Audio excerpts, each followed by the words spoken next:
welcome to my gardening vlog. This week we started the allotment and I'm transplanting my next batch of beautiful kales. For Roots Day on the moon phase calendar, I'm also planting my shallots and I'm putting in my next lot of carrots. Of course there was a downpour of rain, so we sheltered in the shed. And this is what I do on unfavourable days. Good morning, everybody. It's the beginning of a new week and we are up, well, relatively early, and we are going over to the allotment to do a little bit of allotment re-jigging. There's a couple of beds over there that we want to sort out, and Mr. N is making us a sandwich to take over, which is really yummy. And we're going to take a flask over as well with some coffee and get going over there, because I've kind of come to the conclusion over the weekend that in this type of weather, don't wait for it to be absolutely perfect, because it probably won't be. And if it's not raining, get out there and do something. So come along with us. Here he comes, Mr. N, with the wheelbarrows full of soil conditioner, mulch. Hello, Mr. N. Morning. So this is the last picking of purple sprouting for the year, and I kind of need the bed at the moment, so I'm going to pick all of this. And in particular, we've got some very, very nice purple sprouting down here, and it's going to all come out now, which is a little bit unfortunate. And as I mentioned before, I got these little purple sproutings from my friend on eBay, and I didn't know when she planted them or whether she planted them on a flowers day or sowed them on a flowers day, but they've been all right. What do you think, Mr. N? Oh, pretty good. They're okay, but this year I'm on it with my purple sprouting. I am putting in my next succession of kales. And these kales were sown on the 2nd of December. So I hope with these kales to get very nice kind of youngish to medium youngish, kind of teenagery leaves. I've only got them in now because I want to fill the hunger gap. And the hunger gap is usually between, say, April, end of April, May and into June. So they're already so well established. I have 4 varieties here in front of me, and actually I should have had more. Oh, actually I think I've got I did bring them over there in the tray. So in front of me I've got 4 varieties, and I just want to show you the root structure on this. They are absolutely perfect and really, really raring to go. This one here is called Pentland Brig. It is not as curly as the real curly kale, which I'll show you in a minute, but the leaves are a little bit bigger, and actually, to tell you the truth, I find that the leaves are more tasty. And I've just prepared this bed. This was the bed that I picked my purple sprouting from. And all I've done is I've given it a little bit of a kind of tickle on the surface, a little bit of a rake. I've put down some of this lovely soil conditioner from Equigrow, and then I put down our own compost, and that's all I'm doing. And I am actually just digging into that. I'm not really digging into the soil underneath. And these kales are then going to be covered with my little polytunnel that I had over my flowering brassicas. So we've got the Pentland Brig. While I'm here, I'll show you the other ones here in the pots. I had them in my gardening week last week. They were in the greenhouse. They're the same ones. This is Black Magic. This is the Cavolo Nero that I really, really like. I don't really like the Toscana one. I like the Black Magic one. I've got some very nice Scarlet here. Beautiful, really beautiful. And I've got the curly. And I've got another one called Dazzling Blue, which I'll show you in a minute. So I'm just going to put these in. I'm putting them in quite tight, like I've got my flowering brassicas. So I'm putting them in about a foot apart, because I'm not that interested in having really big strappy plants where I'm going to use the leaves for cooking.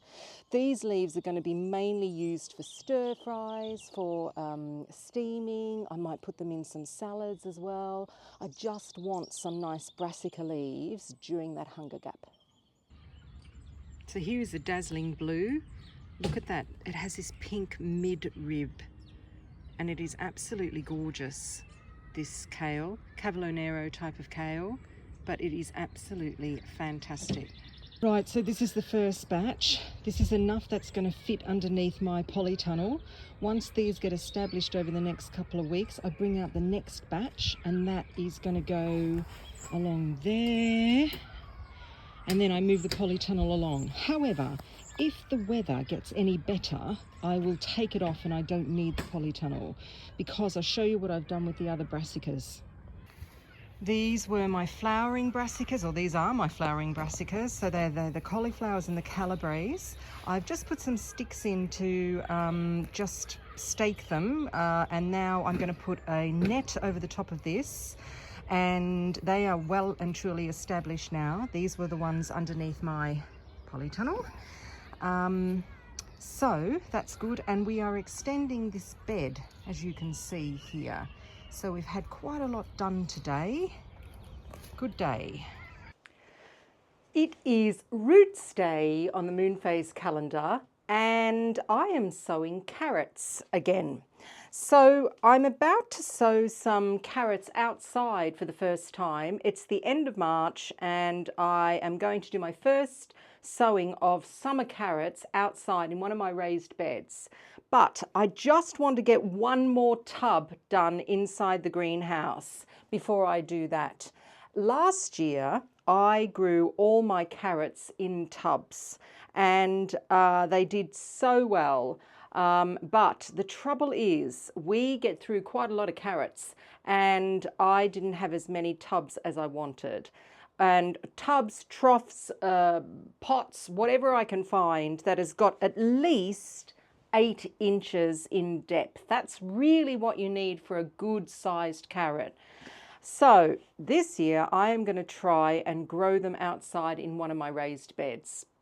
I am going to interplant with some onion sets as well, because I'm fathoming, there's my word again that I love using, I'm thinking that if I put the seeds in, the carrot seeds in with the onion sets at the same time, the onion sets are going to sprout, they're going to grow quicker than the carrots are going to germinate. I'm going to put fleece over the top first of all, so they will then push the fleece upwards so that the carrots can then germinate, and then I can swap over the fleece for my veggie mesh for carrot fly. How's that sound? I think that that will probably work, because I have got very bad carrot fly here, and I have tried. You know, they say that carrot fly can only fly a certain height. Well, I've tried putting troughs and pots up on tops of, you know, like 5 foot high. I've tried to do it and I still get carrot fly. So my carrot fly is obviously smarter than everyone else's carrot fly. However, so what have I done with this? So this is a very deep plastic square receptacle. This actually was an old, really old, what they call it, recycling bin. Remember when we used to have these recycling containers? Well, this is one of those. And I use this every year for carrots. I've just finished, well, I finished about 3 weeks ago, the carrots that I grew in here last year.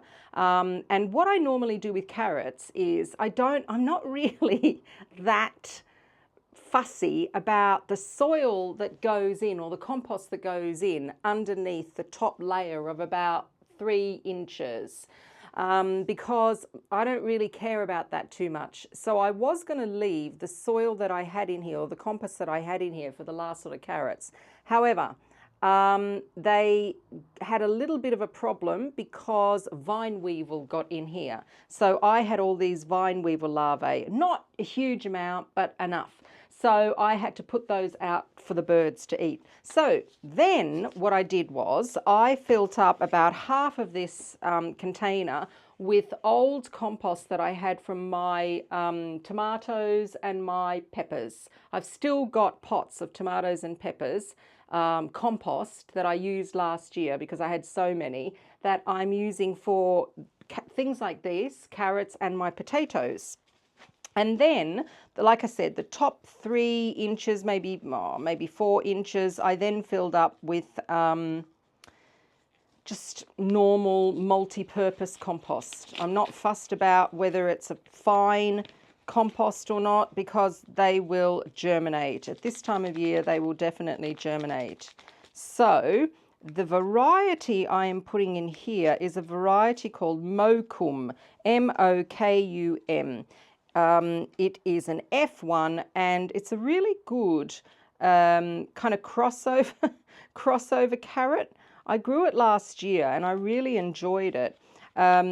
So I've got 2 other tubs in here. I've got one with the Napoli, which is one of my favorite carrots, and it's a really good cold growing carrot. And the other one I got in here is the early Nantes. So I thought, well, for a bit of contrast, let's put some Mokum in as well. Okay, so when I do carrots in containers like this, I don't broadcast the seeds in rows because I just find, especially for these F1 seeds, they're quite expensive. I find that I use way too many seeds. What I do out in the raised bed, however, might be a different story because of the conditions that they're going to be growing in. So I might have to use a few more seeds, but I need to think about that.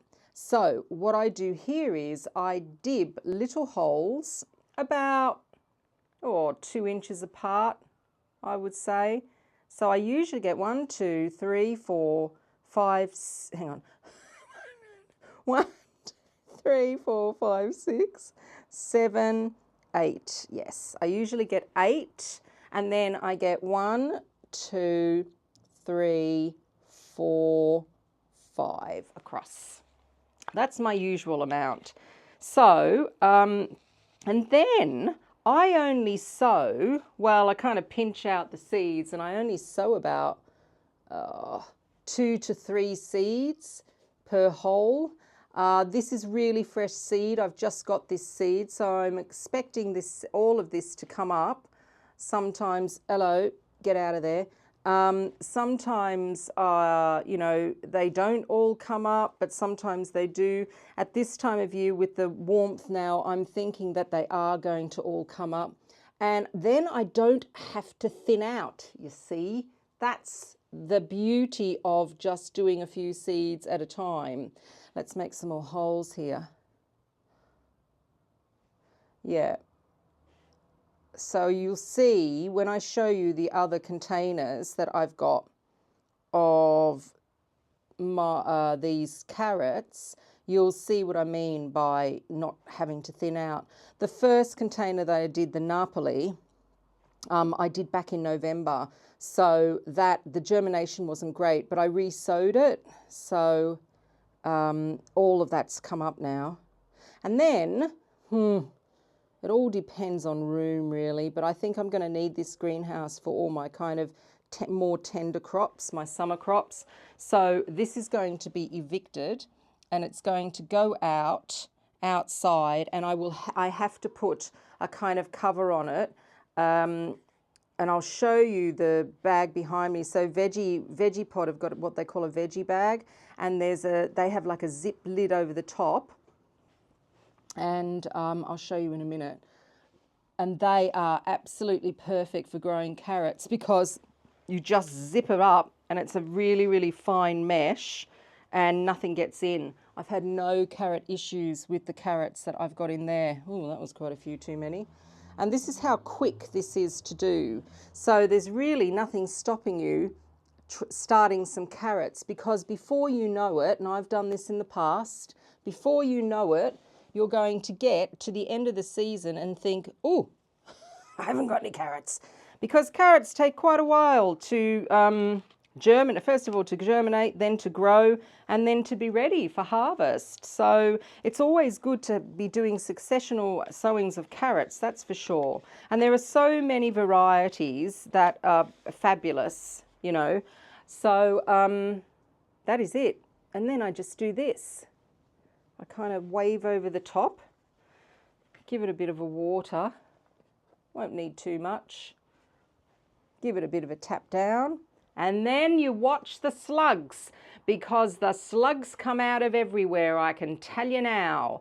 Someone said to me the other day, oh, I sowed a trough of carrots and they were all coming up, and then the next morning they were all gone. I couldn't understand where they went. Well, I know where they went. They definitely went into the slug tummy, that's for sure. Let me just sort this celery out.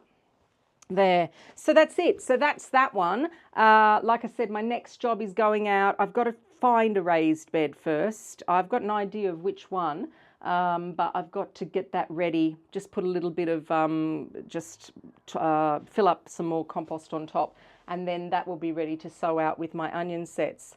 So let me show you the other carrots I've got. So these carrots I sowed in November. And I had really good germination, and then I had a snail come in and destroy quite a few of the carrots. So as you can see, I've re-sown them in amongst all the little kind of holes, and the rest of the carrots are coming up fine. I germinated these in the greenhouse actually. They took a long time to germinate. I didn't think they were going to, but they did. And as you can see, I've got some carrot tops there coming. These are the Napoli F1, and like I said, they were sown in November, beginning of November.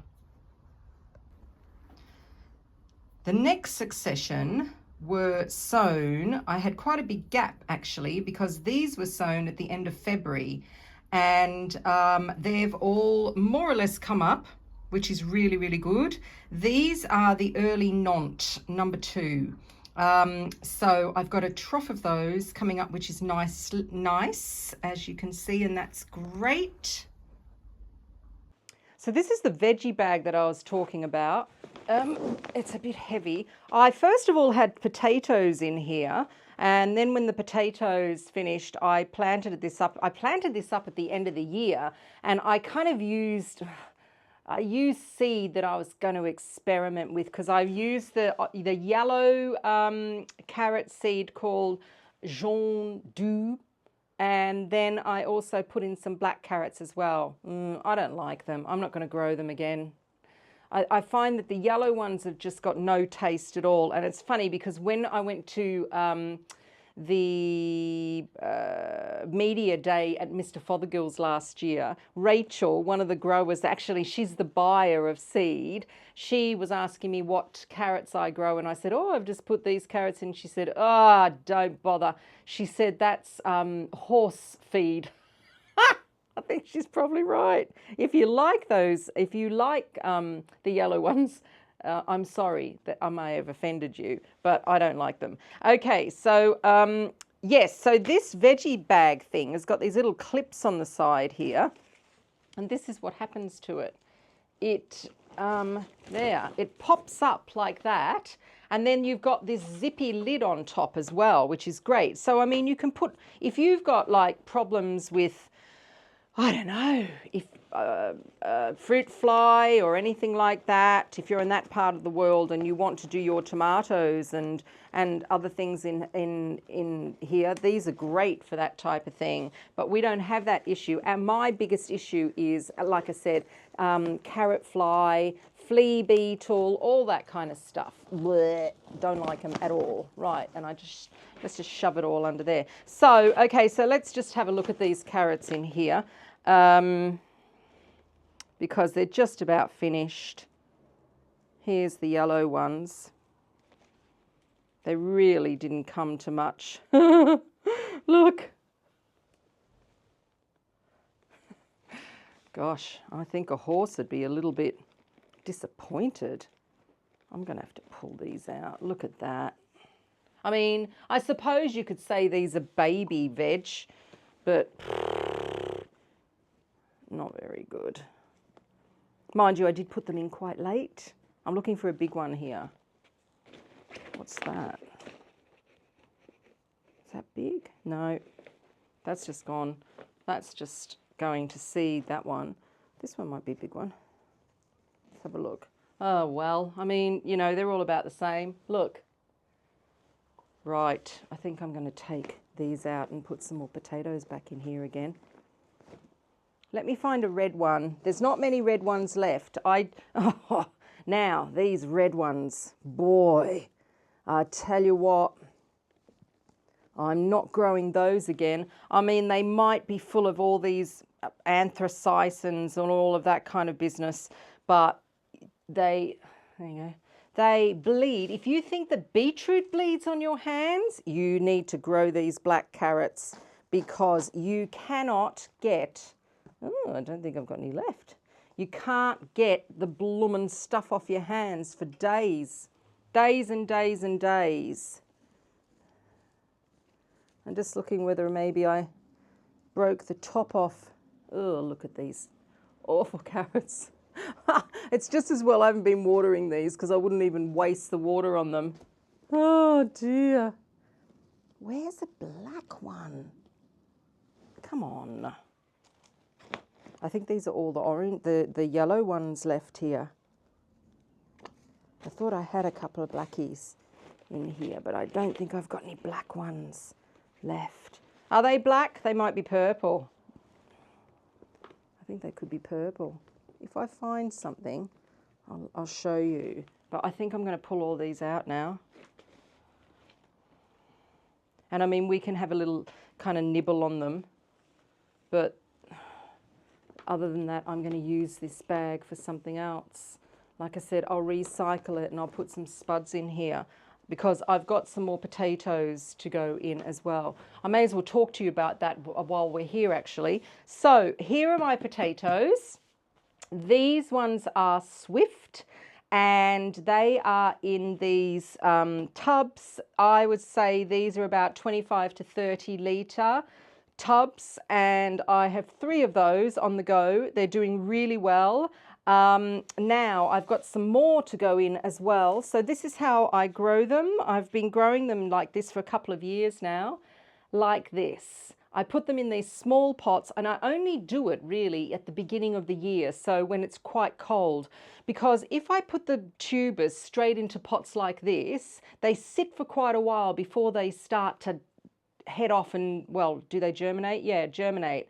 And so it kind of slows the process down a little bit. Swift have got a growing period of about 75 to 80 days, more like 80 days here up in Lincolnshire.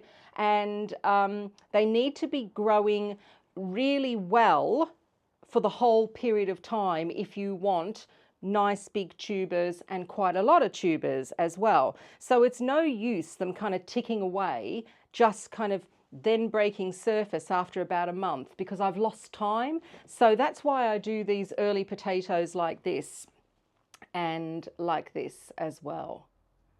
Yay. So yeah, that's why I do them. And then as we get later on in the season, I then start putting them in direct, straight into the pots like this, because already I can feel that these pots are starting to warm up. Here in the greenhouse is getting quite warm now, and here are some Shallots as well. Shallots are second early, so they grow a little bit longer. They take about 120 days growing, so they are going to go into the same kind of pots. And then what happens is, as we start to get warmer days, I then take these pots outside and I let them just finish off outside. I'm hoping that I'm going to have some nice potatoes, but hopefully by May. That would be good. Yeah, and so that's what I'm doing today. I've got some more tubers inside. I've got a few more Swifts left. So I'm just going to put them again, like I said, into a pot like this. This is a 1 litre pot. I'll put them into there, get them up, get them going really, really quickly, and then put them into these pots. And we will have some very, very nice potatoes. I am not a big potato eater, but Mr. N is a potato eater. So I would think these pots, well, they're going to last us quite a while because, like I said, I'm not really a big potato eater. Don't know, maybe I just wasn't brought up. I mean, I come from an Italian family, so it was pasta for us, mainly. All right, I'm going to finish these and see if I get anything from here. And I will see you later. Oh, look, a potato. Another one of my jobs on roots days, or any moon phase day, in fact, is transplanting. And I have this big bed here. You can just see that is got half the bed is red onions and the other half is shallots. And I just wanted to wait a little bit longer for these shallots here to get their little green leaves on top before I put them out. I've got 2 rows left here in this bed, and so I've got quite a few now that can go out, and the rest of them are going to go home in the kitchen garden. And when I have a particular moon phase day, I always open up the netting or open up the fleece or open up the polytunnel over there and have a really good look at what I'm growing according to that day. So this is netted because there's a fair bit of allium leaf miner over here at the allotments, and I don't want my alliums to get leaf miner. I did last year, one of the beds, the other bed was okay. So that is why it's netted, and it really does give you, you kind of think to yourself, oh, I can see what's going on underneath the netting, but actually you can't see what's going on underneath the netting. So I'm going to put another 2 rows here. I'm going to make them quite tight of shallots, and I'll just show you. I start off my shallots when I start them early. Let's take them out in modules because they have a very good root structure. As you can see just there, they're quite dry. And they get off to a really good start, and then you can put them in and they don't have to sit in the ground and sulk, because shallot sets I find are quite expensive in comparison to onion sets. Also here on this allotment, I know I do no dig and we put our own compost in on top, but just to be safe and sure, I would always put things in modules before I put them out. I don't think I plant anything direct here except main crop potatoes. That is it. So it doesn't take long. The shallots get roots very quickly, and then the little green tufty bits come afterwards. So I'm going to continue putting these in. Then I'm going to have a really good look at these red onions, and I'll give you a closer look at the shallots, how well they're doing. I have 2 varieties in here. One is called Golden Gourmet and the other one is called Red Sun. I find that you can't really get seeds for Golden Gourmet and Red Sun, and that's why I buy sets. I do have some other shallots at home. There's the Bruner ones, but they're not looking that great. So I'm really glad that I've got a few extra of these to go in. So yeah, let's have a look at the others. Here are the lovely shallots. Look at that. These were really, really good size, these shallots. They're the Red Sun over here. You can see the difference because the stalk is just a little bit more red, but they're starting to grow beautifully. I'm very happy with these. And here are the red onions. So these are called electric, and I've put them in not as my main crop onions really. Well, I'll see how they go. If they start to bolt, then they can't be my main crop onions, but I just put them in as extras for the ones that we haven't got in store. And even if we eat them small, they'll be good, but they look really beautiful. I'm just kind of straightening them up because they have a tendency to lean over a bit. There we are. Lovely. And so there is that bed, as you can see, all done. Oh, I think I took a photo. Here we are. We're in the tiny shed trying to take some refuge from the rain. Hopefully it won't, there's Mr. N. Hopefully it won't be long before we can go out again, because we were midstream. Oh, look, I'm shaking. There we are. That's better. We were midstream planting, and Mr. N's putting down some bark chippings, and I was strimming.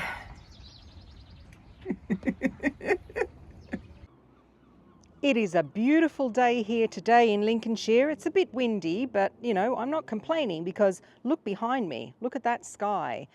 So today and tomorrow are both unfavourable days on the moon phase calendar, and that means that there is no specific sowing or transplanting of any particular flowers, roots, leaves, anything like that. So what Mr. N and I are going to do is we're going to tackle, see that over there? My potting area that looks like something has gone off and it's all flown up in the air, and all these other things here. This is what we're tackling today.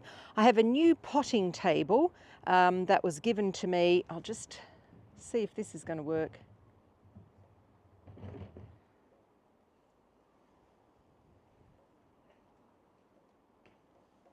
Let's see whether this will work.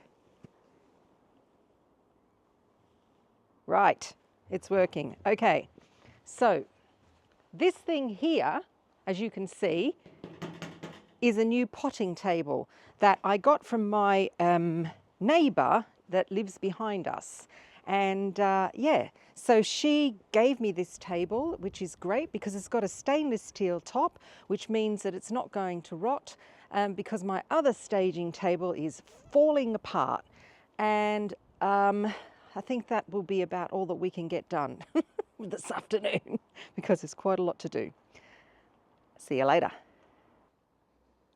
So we've had a little bit of a jiggle round with the veggie pods. That's the first thing that we did, because remember that my potting area was, let me just put it here so you can see, was over here. So that's where my potting area was, underneath this tree. I've got this amazing acer just outside of my emerald greenhouse. And let's just go up and have a look at it.